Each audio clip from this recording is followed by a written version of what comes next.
Bien, las inmunopatologías, los trasplantes y el cáncer. Eh, Las inmunopatologías son cuando el sistema inmune actúa por defecto o por exceso, es decir, demasiado o demasiado poco, ¿vale?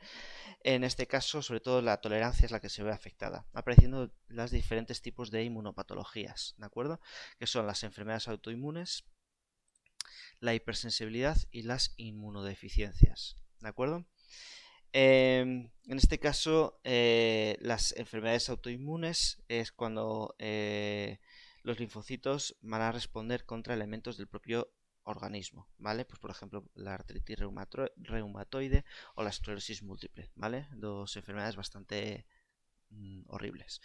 La hipersensibilidad es cuando el sistema inmune tiene una reacción excesivamente intensa contra alguna sustancia extraña, ¿vale? Generalmente inofensivas. Son las alergias, ¿de acuerdo? Pues yo que sé, cuando somos alérgicos al polen, ¿de acuerdo? Nuestro sistema inmune responde frente a algo que es totalmente inocuo, que es inofensivo para nuestro organismo, y sin embargo, pues ahí reacciona y bastante también desagradable e incluso molesto, ¿vale? Y luego tenemos las inmunodeficiencias, cuando el sistema inmune no funciona correctamente por defecto, es decir, le falta algún tipo de mecanismo de actuación, ¿vale? O no es que le falte, sino que no responde bien, ¿de acuerdo? Bien, vamos primero con las enfermedades autoinmunes, ¿de acuerdo? Bien, a ver, que me pongo móvil en otro sitio, si no, no veo la pantalla.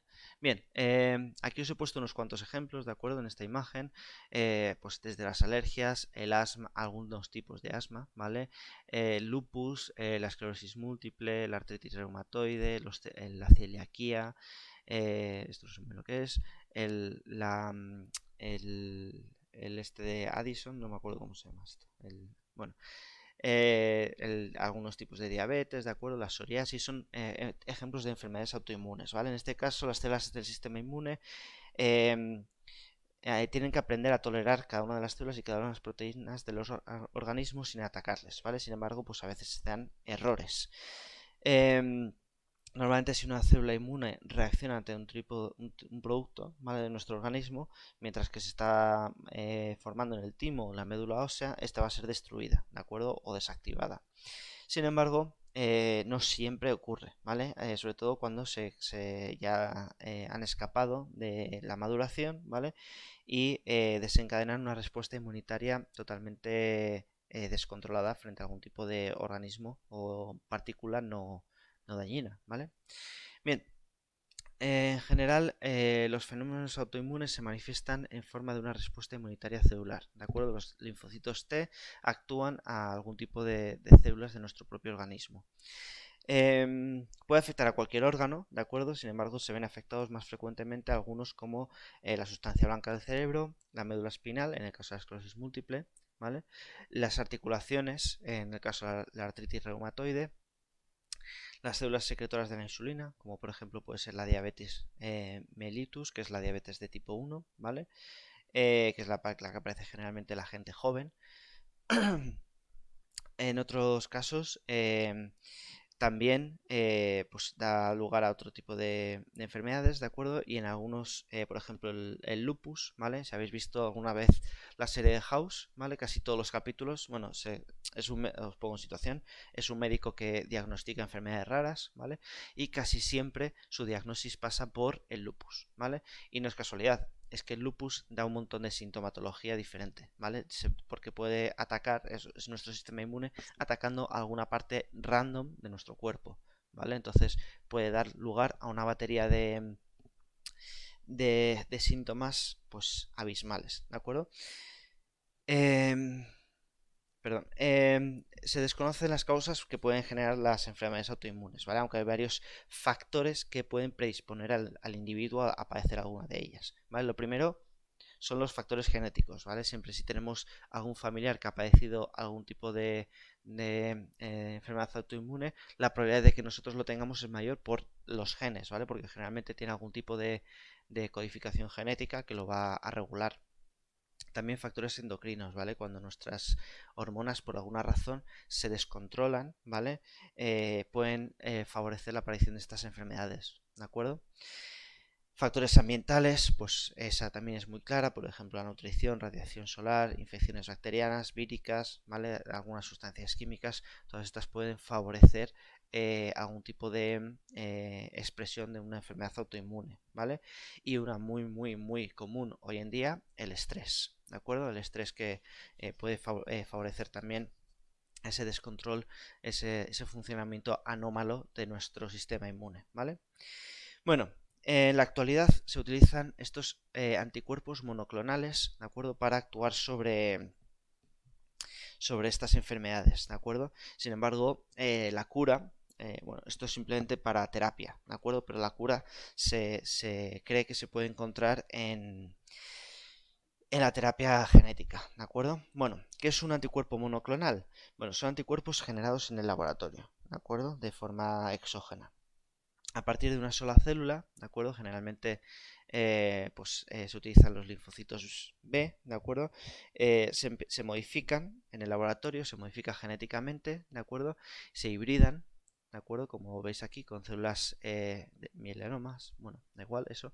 Y estas células híbridas, ¿de acuerdo?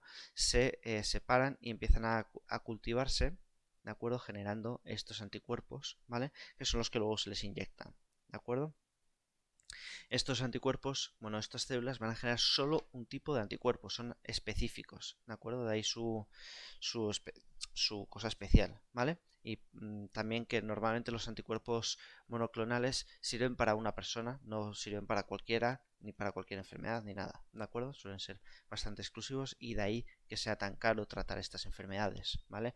Por eso, aunque se puede tratar, por ejemplo, la celiaquía, pues hombre, no se trata porque directamente hay una serie de alimentos hoy en día que te lo permiten, ¿vale? Que es mucho más barato que si estás generando esos anticuerpos monoclonales, ¿de acuerdo? Bien, vamos con las inmunodeficiencias. Se trata de estados patológicos en los que el sistema inmunitario se encuentra total o parcialmente dañado, ¿de acuerdo? Y no puede cumplir sus funciones de defensa. Bien, básicamente puede haber de dos tipos, ¿vale? Las congénitas o primarias, ¿de acuerdo? O las adquiridas o secundarias, ¿de acuerdo? Vamos primero con las primarias. Las primarias se producen por una alteración genética, ¿de acuerdo? Genéticamente estas personas tienen algún problema que hace que su sistema inmune no funcione correctamente, ¿vale? Pues no se forman bien los linfocitos o lo que sea. Entonces, bueno, pues eso, como digo, una producción defectuosa tanto de linfocitos B, T, ¿vale? Ambos, lo que sea, ¿de acuerdo? Y bueno, esto que os he puesto aquí son 10 signos de inmunodeficiencias, ¿vale? Que tienen que tener en cuenta los pediatras, ¿de acuerdo? Con los niños, ¿vale? Pues yo que sé, de 4 o más otitis de media al año, ¿vale? Bueno, este tipo de inmunodeficiencias generalmente hasta pasado...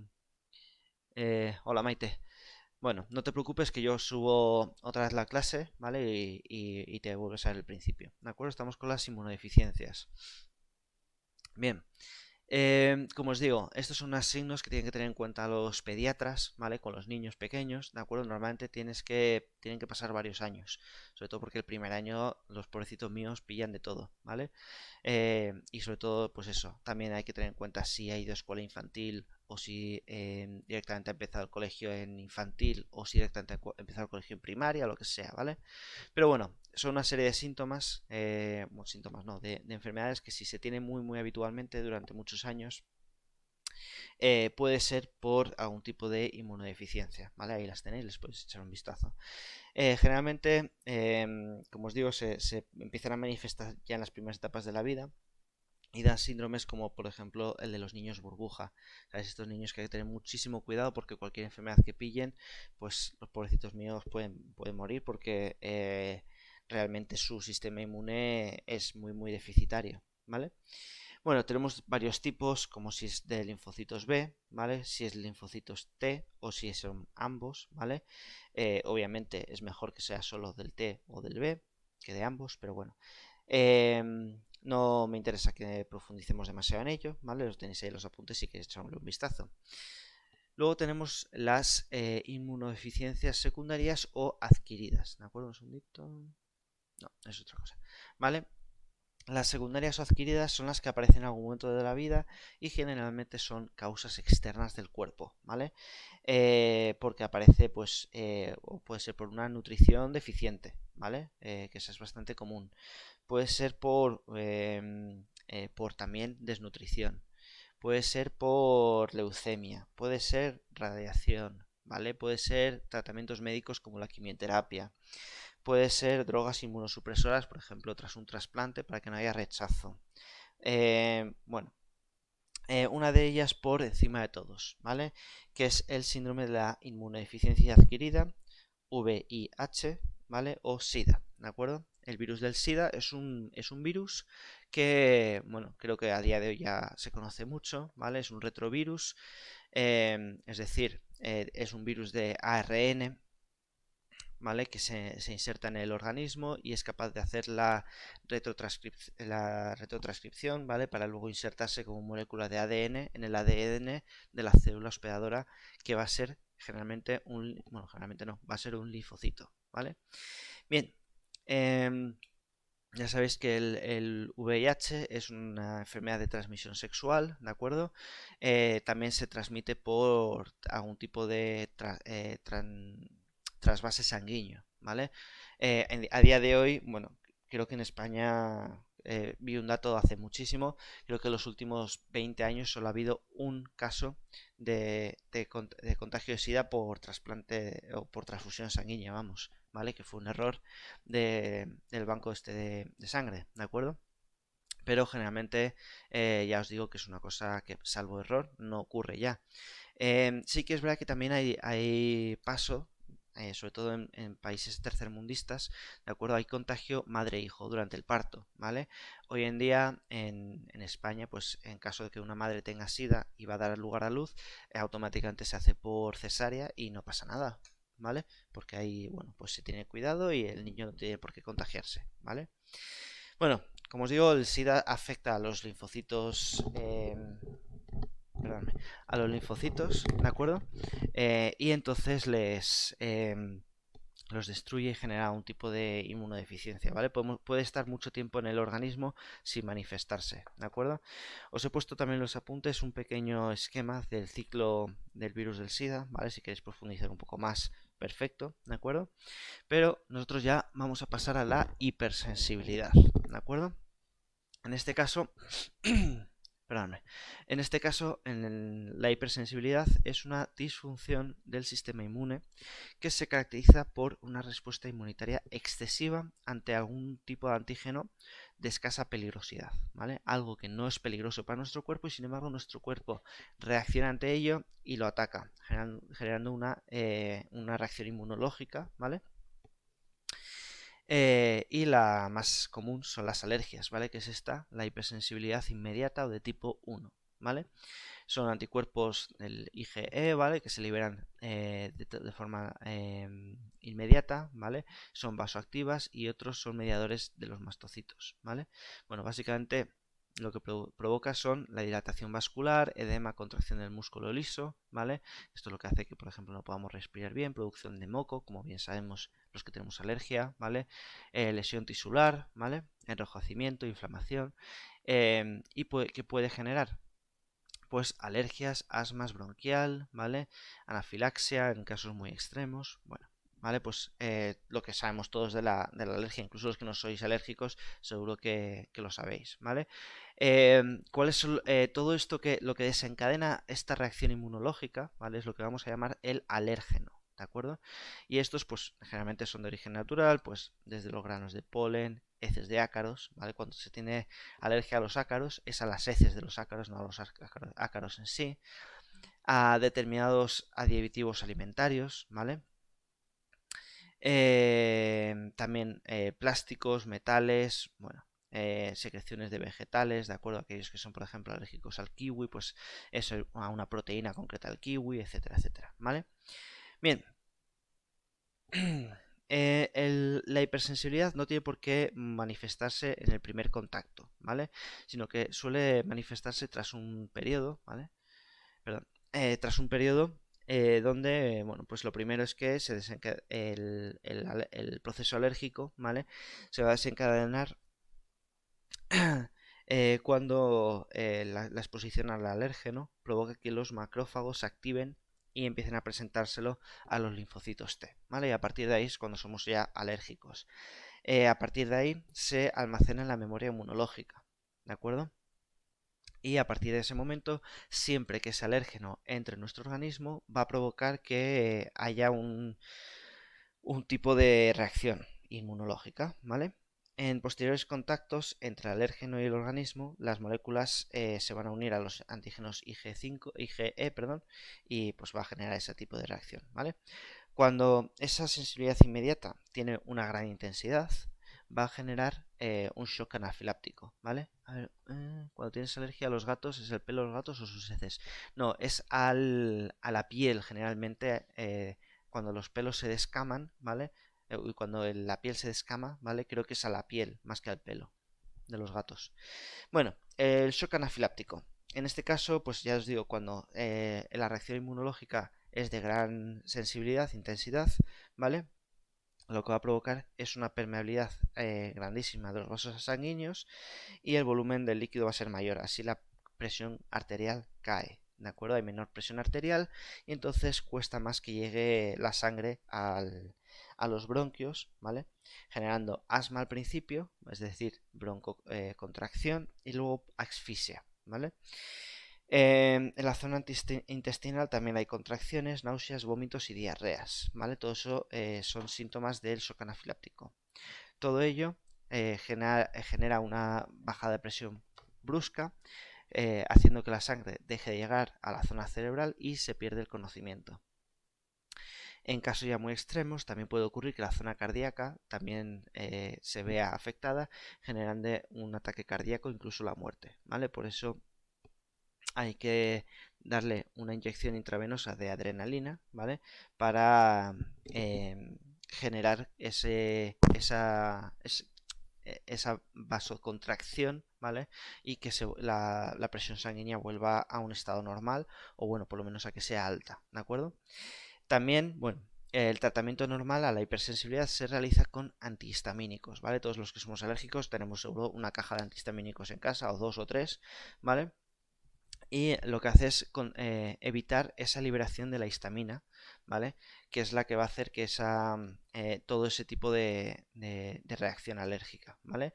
El asma también está asociado a esto, ¿vale? Y en el caso del asma se soluciona con bronquiodilatadores, es decir, fármacos que van a hacer que los bronquios se ensanchen, permitiendo mayor paso de oxígeno y de aire por nuestro sistema respiratorio, ¿vale? Y como os digo, en el último caso, en el caso del shock anafiláptico, pues la inyección de adrenalina, ¿vale?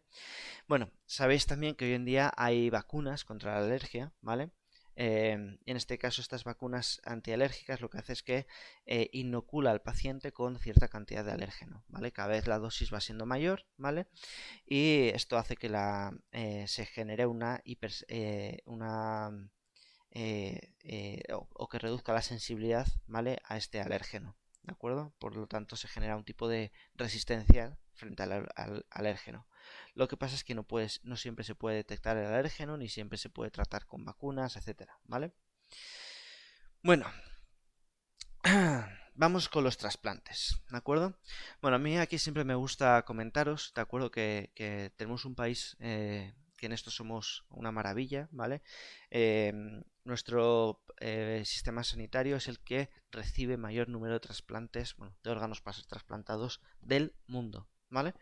De tal forma que bueno, somos de los mejores, nuestro sistema sanitario es de los mejores en cuanto a trasplantes. De hecho, si veis las noticias, cuando aparecen estas noticias de el primer trasplante de manos, el primer trasplante de cara, el primer trasplante, generalmente hay un médico español implicado, ¿vale? Y eso es porque son muy, muy especialistas. De hecho, hay uno en Valencia que creo que es el mejor especialista de trasplantes del mundo, ¿vale? ¿Que trabaja en Estados Unidos? Sí, claro, porque ahí le pagan mucho más, pero es verdad que ya os digo que se ha formado en nuestro país y es gracias a esto, a que tenemos un sistema sanitario con muchísima gente donadora de órganos, ¿vale? Y eso permite salvar a muchísimas vidas. Bueno, eh, la técnica del trasplante soluciona alguna disfunción de algún tipo de... Ay, espera, me pregunta Mordesky, ¿qué es lo que hace la esclerosis múltiple? Hace que el sistema inmune deje de funcionar. Uy, el sistema inmune ataca el sistema nervioso, ¿vale? Y entonces deja de funcionar. Entonces poco a poco se va perdiendo habilidades cognitivas, pierdes capacidad de movimiento, etcétera, etcétera, ¿vale? Bien, sin embargo, ataca al sistema nervioso periférico. El sistema nervioso central a priori se queda intacto, por lo tanto, o sea, podemos seguir pensando, recibiendo información, etcétera, etcétera, ¿vale? Bueno, como os digo, los trasplantes, la idea es sustituir un tejido o un órgano dañado, ¿de acuerdo? Para ello, bueno, pues se utilizan varias técnicas, la mejor más es la de los autoinjertos, ¿vale? Es decir, el trasplante procede del mismo organismo. Em, Esto ocurre, o sea, se hace mucho, por ejemplo, con la piel, ¿de acuerdo? Gente que tiene algún tipo de quemadura, etcétera, se puede hacer, ¿de acuerdo? Incluso hoy en día, bueno, también se puede hacer entre gemelos, ¿vale?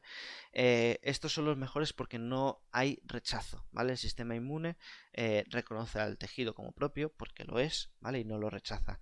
A día de hoy también se está consiguiendo autotrasplantes por si es la enfermedad que tenía Stephen Hawking, la esclerosis múltiple. Como os iba diciendo, ¿dónde estaba? Me he perdido. Así los autoinjertos, ¿vale? A día de hoy se pueden clonar órganos, ¿de acuerdo? Entonces se está haciendo eso en ciertos países, ¿vale? Que es clonar algún tipo de órgano para poder autotrasplantarlo. Como es una clonación, genéticamente es idéntico, el sistema inmune lo reconoce como propio y no lo ataca, ¿vale? Obviamente, la mayor cantidad de trasplantes es desde individuos de otra especie. Perdón, de nuestra propia especie. Es decir, pues me trasplantan un corazón, pero de un humano, ¿vale? Pero también existe el xenoinjerto, ¿vale? Que es, ya casi no se utiliza, ¿vale? Se hacía antes un poquito más que ahora, ¿vale? Que es trasplantar de otro organismo, que es de otra especie, a la nuestra, ¿vale? Se hacía mucho entre el cerdo y el humano, porque somos dos especies inmunológicamente bastante parecidas, ¿vale? Como os digo, cuando el órgano procede de un organismo que no es el propio, hay rechazo, ¿vale? Es decir, el sistema inmune lo reconoce como extraño y lo ataca. Por lo tanto, para ello tenemos que conocer cuáles son las membranas de superficie, perdón, las proteínas de superficie de la membrana para que sea eh, y no envejecerá antes el órgano si lo has clonado. Depende, porque realmente si utilizas una célula propia, tiene la misma edad celular que el organismo y entonces no tendría por qué envejecer más, ¿vale? Bien, como os digo, las proteínas de la superficie de la membrana, ¿de acuerdo? Son las que reconoce el sistema inmune y entonces se suele buscar órganos que tengan esas proteínas muy parecidas al paciente al que recibe, de tal forma que esto es lo que se denomina la histocompatibilidad. Por eso cuando hay un trasplante generalmente se busca que el donador sea un familiar porque la probabilidad de que sea compatible es mayor, ¿vale? A pesar de ello, siempre habrá rechazo, siempre y cuando no sea del propio organismo, y entonces hay que tomar algún tipo de inmunodepresor, ¿vale? Para que el sistema inmune reduzca su actividad y no ataque ese organismo. Claro, problema, que esto es una de las causas que genera la inmunodeficiencia, ¿vale? Secundaria. Entonces, bueno, pues hay que tener ahí cuidado también con esa gente que lo está tomando porque tienen mayor probabilidad de padecer enfermedades. Bien, pasamos ya al último punto del tema, que es el cáncer, ¿vale? Las células cancerígenas se parecen a las células normales del cuerpo, ¿vale? Aún así actúan como células extrañas, reproduciéndose rápidamente e invadiendo tejidos, ¿vale? Son células que tienen un descontrol en el ciclo celular, entonces se dividen de forma descontrolada. Problema, cuando este descontrol, estas células que con una división descontrolada atacan a las propias células, ¿vale?